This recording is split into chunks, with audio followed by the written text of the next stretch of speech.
नमस्कार, मैं हूं आशीष त्रिपाठी आपके साथ। दोपहर दमदार देख रहे हैं आप। रतलाम से बड़ी खबर आपको बता दें, चोरी के शक में दो युवकों की पिटाई का मामला सामने आया। दरअसल पिटाई का एक वीडियो वायरल हुआ जिससे इस पूरे मामले का खुलासा हुआ, जिसमें दो युवकों पर मंडी से अनाज चोरी करने का आरोप लगाया गया। और इस पूरे मामले में अभी पुलिसिया कार्रवाई की बात सामने नहीं आई है, हालांकि जांच कर रही है पुलिस, ऐसा कहा जा रहा है। और इस पर और डिटेल्स आप तक आगे पहुंचाएंगे। फिलहाल आपको बता दें कि रतलाम में दो युवकों पर मंडी में अनाज चोरी करने का आरोप लगाकर उनके साथ बर्बरता की गई, बेरहमी से उन्हें मारा पीटा गया। ये वीडियो सामने आया जो सोशल मीडिया पर अपलोड किया गया था। और अब इस पूरे वीडियो के सामने आने के बाद पुलिस महकमा इस पर क्या एक्शन लेता है, ये देखने वाली बात होगी। ये वीडियो आप देखिए जिसमें मारपीट की जा रही है। चोरी के शक में मंडी में दो लोगों को बेरहमी से पीटा गया, लातों से मारा गया और हाथ में कुछ बेल्ट नुमा कोई रस्सी नुमा कोई हाथ में उसके मारने के लिए जिसका वो इस्तेमाल कर रहा है चीज नजर आ रही है। और ये देखिए तस्वीरों में जहां पर दो युवकों को बेरहमी से पीटा गया। पिटाई का ये वायरल वीडियो रतलाम का बताया जा रहा है, जिसमें चोरी का शक इन पर है और इनको शक के बिना पर लोगों ने ही पकड़कर यहां सजा देनी शुरू कर दी। और ये मारपीट का पूरा मामला, पूरा वीडियो रतलाम से सामने आया। बताया जा रहा है कि फिलहाल पुलिस इस पूरे मामले में जांच कर रही है। इसमें पुलिस वीडियो की जांच कर रही है या पुलिस तक शिकायत पहुंची है, क्या पुलिस तक शिकायत दर्ज कराई गई है, अगर कराई गई है तो किसने कराई, इस पर बातचीत करेंगे। हमारे सहयोगी सुधीर जैन इस वक्त हमारे साथ जुड़ गए। सुधीर, क्या डिटेल्स मिल पा रही है जो वीडियो सामने आया इसके बारे में? देखिए, रतलाम के आलोट कृषि मंडी का यह पूरा मामला है। रतलाम की आलोट मंडी के जो व्यापारी है बीते कई महीनों से चोरों से परेशान थे। हर बार उनका अनाज जो है चोर चुरा कर ले जाते थे, लेकिन उनके और पुलिस के हाथ हमेशा खाली रहते थे। कुछ दिन पहले भी 70 किलो जो है सोयाबीन यहाँ से चोरी हुई थी और उसी के जो ये दो चोर बताए जाते हैं वो व्यापारियों के हत्थे चढ़ गए और व्यापारियों ने मौके पर जो हाथ आया उसी से उन्हें सबक सिखाना शुरू कर दिया, जिसका वीडियो अब सोशल मीडिया में वायरल हो रहा है। इन्हीं व्यापारियों की शिकायत पे इन दोनों चोरों को गिरफ्तार कर जेल भी भेज दिया है, लेकिन जो पिटाई हुई है बड़ी बेदर्दी से हुई। आप खुद सुन सकते हैं कि किस तरह से ये जो दोनों बदमाश है वो चीख चीख कर रहम की भीख मांग रहे हैं। और ये जो दोनों पीटने वाले हैं ये दोनों व्यापारी है और बीजेपी कांग्रेस दोनों ही दलों से ये लोग आते हैं। तो कुल मिला के आप देखना है कि क्या इस जो पिटाई का वीडियो है इस पर पुलिस क्या संज्ञान लेती है। हालांकि आलोट पुलिस ने इस वीडियो को जांच में जरूर ले लिया है, लेकिन व्यापारी अगर कानून को हाथ में लेंगे तो इसे कतई जायज नहीं ठहराया जा सकता है। जी, लेकिन क्या कोई चोरी करते किसी ने उन्हें देखा, पुलिस ने जो संज्ञान लिया, क्या व्यापारियों की तरफ से कोई शिकायत दर्ज कराई गई, क्या है इसमें जानकारी? हाथों पकड़ा था व्यापारियों ने ही इन दोनों चोरों को, और यही वजह है कि व्यापारियों का गुस्सा फूट पड़ा, क्योंकि बीते कई महीनों से लगातार चोरी की वारदातें जो कृषि उपज मंडी है वहां पे लगातार अनाज चोरी हो रहा था। लेकिन जो बदमाश थे वो ना ही पुलिस के हत्थे चढ़ रहे थे और ना ही किसी को उनका सुराग लग रहा था। लेकिन ये दोनों ही जो बदमाश है ये बताया जाता है कि नशेड़ी भी ये बताए जाते हैं और नशे की लत की वजह से लोग चोरी भी करते हैं। तो दोनों ही बदमाश जब वहां पहुंचे और उनके पास से करीब 70 किलो जो है सोयाबीन इनके पास से जब्त हुआ था, तो यह सोयाबीन देख के व्यापारियों का पारा चढ़ गया और उन्होंने जो पाइप है और जो दूसरे वहां पे सामान पड़ा था उसी से इन दोनों ही बदमाशों को सबक सिखाना शुरू कर दिया। और ये वीडियो अब सोशल मीडिया में तेजी से फैल रहा है और इन्हीं व्यापारियों की शिकायत के ऊपर जो है इन दोनों चोरों को गिरफ्तार कर जेल भी भेज दिया है। लेकिन अब देखना यह है जो पिटाई करने वाले व्यापारी है क्या उनके ऊपर आलोट पुलिस कोई एक्शन लेती है। ठीक है सुधीर, आप नजर बनाए रखिएगा, आगे डिटेल्स आपसे लेंगे। बहुत शुक्रिया फिलहाल आपका इस पूरे मामले पर जानकारी देने के लिए। और बढ़ते आगे, शाजापुर में राहुल गांधी के सामने मोदी मोदी के नारे लगाने वाले भारतीय जनता पार्टी के कार्यकर्ताओं से राहुल गांधी ने मुलाकात की। दरअसल भाजपाइयों ने राहुल गांधी को आलू दिए, नारे लगा रहे थे। बीजेपी कार्यकर्ताओं से राहुल गांधी ने मुलाकात भी की। आपको बता दें कि वो एक वीडियो सामने आया, वो वीडियो भी आपको हम दिखाते हैं जहां पर मोदी मोदी के नारे भारतीय जनता पार्टी के कार्यकर्ता लगा रहे थे राहुल गांधी को देखकर। तो राहुल गांधी ने रुक करके उनसे मुलाकात भी की और भारतीय जनता पार्टी के कार्यकर्ताओं ने राहुल गांधी को आलू दिए, ऐसी जानकारी मिल रही है। और ये देखिए ये वीडियो है जहां पर राहुल गांधी गाड़ी से अपने वो लाल रंग की खुली हुई जीप से यात्रा में जा रहे थे आगे, न्याय यात्रा जो कि उनकी चल रही है, और राहुल गांधी ने हाथ से उन्हें इशारा कर रोका और फिर वहां जाकर उनसे मिले भी। और आपको बता दें कि राहुल गांधी के सामने मोदी मोदी के नारे लगे हैं, और शाहजहांपुर से राहुल गांधी की न्याय यात्रा गुजर रही थी, जहां पर मोदी मोदी के नारे राहुल गांधी को देखकर भारतीय जनता पार्टी के कार्यकर्ताओं ने लगाए, और शाहजहांपुर में भारतीय जनता पार्टी के कार्यकर्ताओं ने राहुल गांधी को आलू दिए हैं। आपको याद होगा कि एक वीडियो जो सोशल मीडिया पर राहुल गांधी के भाषण का वायरल हो रहा था, किसी घटना का वो जिक्र कर रहे थे, किसी की बात का रेफरेंस देते हुए उन्होंने इस तरह की एक बात कही थी कि जिसकी चर्चा सोशल मीडिया पर भी अमूमन आप देखते हैं, उस दौर में भी काफ़ी चर्चा हुई थी कि एक तरफ से आलू डाले जाएंगे, दूसरी तरफ से सोना निकलेगा। वो किसी बात के रेफरेंस में संभवतः उन्होंने कहा था, या क्या विषय था वो। उसके बाद अब यहाँ इस पूरे मामले को लेकर राहुल गांधी को देखते हुए एक तो मोदी मोदी के नारे लगाए बीजेपी के कार्यकर्ताओं ने, उसके बाद उन्हें आलू दिए हैं। सुनील अंजोरिया हमारे सहयोगी जुड़ गए हैं। सुनील, राहुल गांधी को देखकर मोदी मोदी के नारे लगे हैं, उन्हें आलू गिफ्ट किया जा रहा है, क्या सोना चाहते हैं क्या बीजेपी के कार्यकर्ता?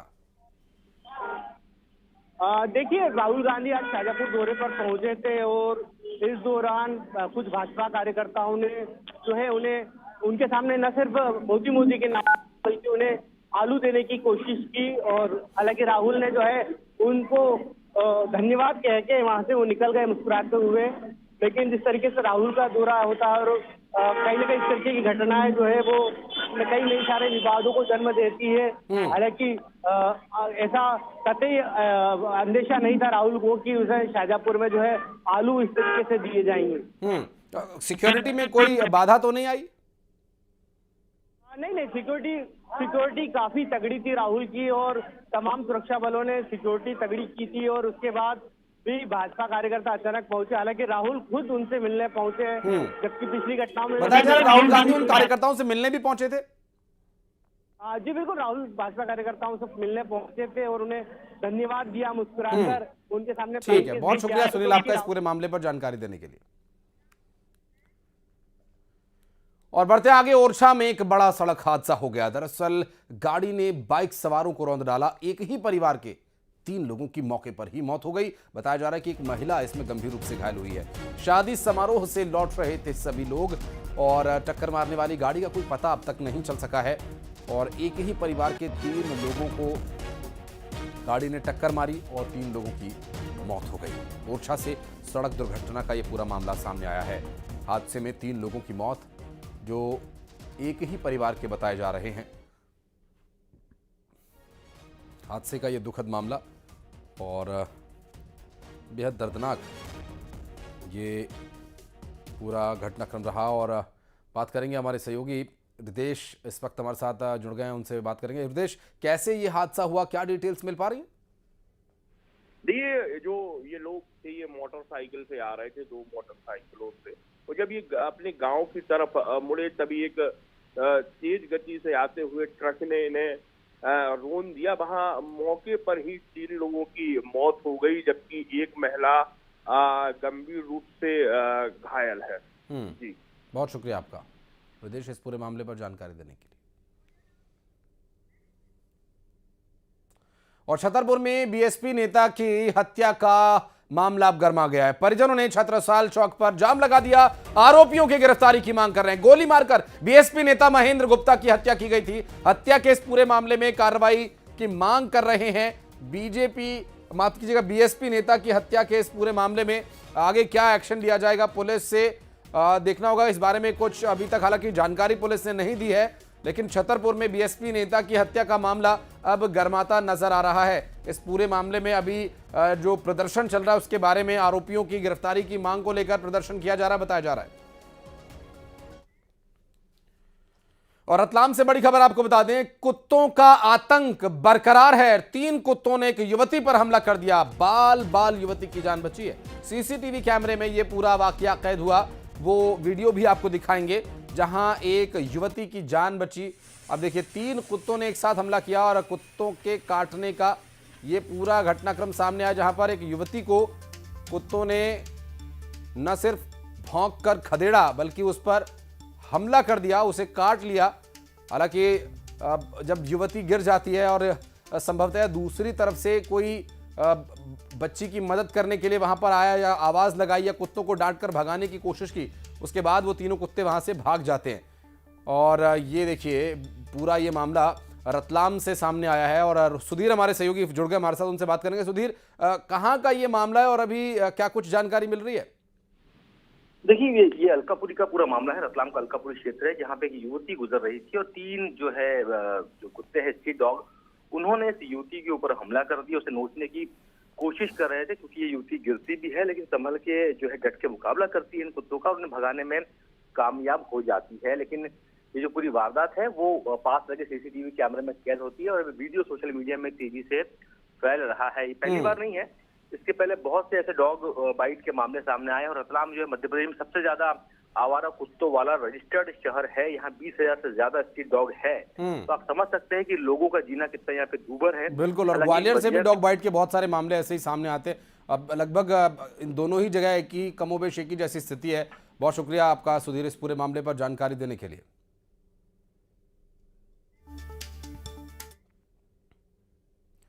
और मैहर में कट्टा लहराने का एक वीडियो वायरल हो रहा है जहां लोगों में डर पैदा करने के लिए बनाया वीडियो पिस्टल से फायर किया है और यह अवैध पिस्टल बताया जा रहा है। फायरिंग का ये वीडियो, आरोपी पर पहले भी कई मामले दर्ज हैं। नारायण सिंह इसका नाम बताया जा रहा है। पुलिस इस मामले की जांच कर रही है।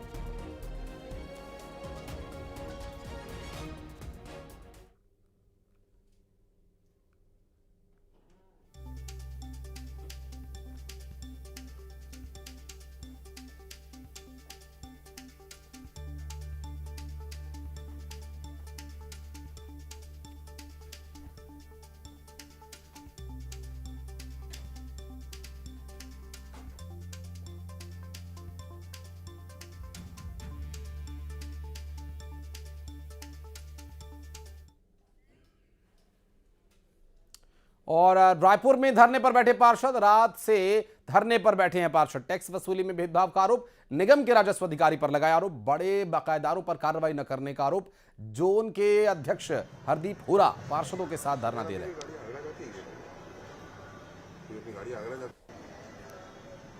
जोन क्रमांक 2 में कल रात से आप देख सकते हैं यहाँ पर आंदोलन चल रहा है। भूख हड़ताल पर बैठे हुए हैं खुद जोन के अध्यक्ष हरदीप जी बैठे हुए हैं। क्या मांगे हैं आप लोगों की, आखिर क्यों भूख हड़ताल पर बैठना पड़ गया आपको? बड़े ही दुख के साथ मेरे को बताना पड़ रहा है कि मैं अपने ही जोन में धरने पर बैठा हूँ, भूख हड़ताल पर बैठा हूँ। कल एक मामला हुआ, राजस्व विभाग के जो अधिकारी हमारे वो कहीं सील लगाने गए थे कोई दुकान में और वहाँ से पता चला कि उसका कुछ टैक्स पेंडिंग था, तो सीधा डायरेक्ट उसके यहाँ पहुँच के सील की कार्रवाई कर रहे थे। मेरे ही वार्ड के अंतर्गत वो आता है पंडरी में, तो वहाँ से वो दुकानदार का मेरे को फ़ोन आया कि भैया मुझे हफ्ते भर 10 दिन की मोहलत दिलवा दीजिए या मेरे से एक 10 दिन के बाद का चेक ले लीजिए। तो मैंने उस पर फिर ARO से अपना जो राजस्व अधिकारी उससे आग्रह किया कि आप उनका चेक ले लीजिए या उसे समय दे दीजिए। वैसे भी 31 मार्च अभी है और जो है आप वो तो इंटरेस्ट के साथ उससे टैक्स ले ही रहे। तो उनके द्वारा जवाब आता है नहीं, हमें तो ऊपर से आदेश है और हम सील करेंगे। तो मैं बोला आप केवल क्या मध्यम परिवार और जो गरीब तबके के लोग हैं उनको टारगेट करके आप वसूली कर रहे हैं क्या? ये केवल नियम उनके लिए है। तो जो हमारे यहाँ एक सिटी सेंटर मॉल है जो देवेंद्र नगर में आता है, उसका लगभग 2 करोड़ रुपए टैक्स बकाया है। मैंने कहा कि ये वहाँ जाकर आप क्यों कार्रवाई नहीं करते, क्यों सील नहीं करते? वहाँ आपको जो 2 करोड़ रुपए लगभग लेने हैं उसकी आप वसूली कीजिए। एक टारगेट इनको मिला जाता है कि 15 मार्च तक इतना पैसा चाहिए, 20 मार्च तक इतना पैसा चाहिए। तो ये केवल अपना दबाव और जो ये दबावपूर्वक जो सीलबंदी की कार्रवाई करते हैं मध्यम परिवार और उसके लिए करते हैं। मैं बोलता हूँ अगर नियम है तो आप नियम सबके लिए बराबर रखिए, चाहे वो रसूखदार हो, चाहे एक मध्यम परिवार का हो, चाहे गरीब। आप देख सकते हैं MIC मेंबर से लेकर के तमाम जो पदाधिकारी हैं, जो नेता हैं, वो यहाँ पर बैठे हैं और भूख हड़ताल लगातार जारी है। लेकिन अभी तक जो निगम की ओर से कोई यहाँ पर आया। और रायपुर से बड़ी खबर आपको बता दें, निर्वाचन आयोग ने अल्टीमेटम दिया, तबादला किए गए अधिकारी आज ज्वाइन करें। दरअसल तबादले के आदेश के बाद भी अभी तक रिलीव नहीं किया गया। निर्वाचन आयोग ने इसे आदेश की अवहेलना बताया है। अधिकारियों को ज्वाइन करने के निर्देश दिए। जनपद CEO, जिला पंचायत CEO, संयुक्त कलेक्टर, अपर कलेक्टर स्तर के अधिकारियों का तबादला हुआ है।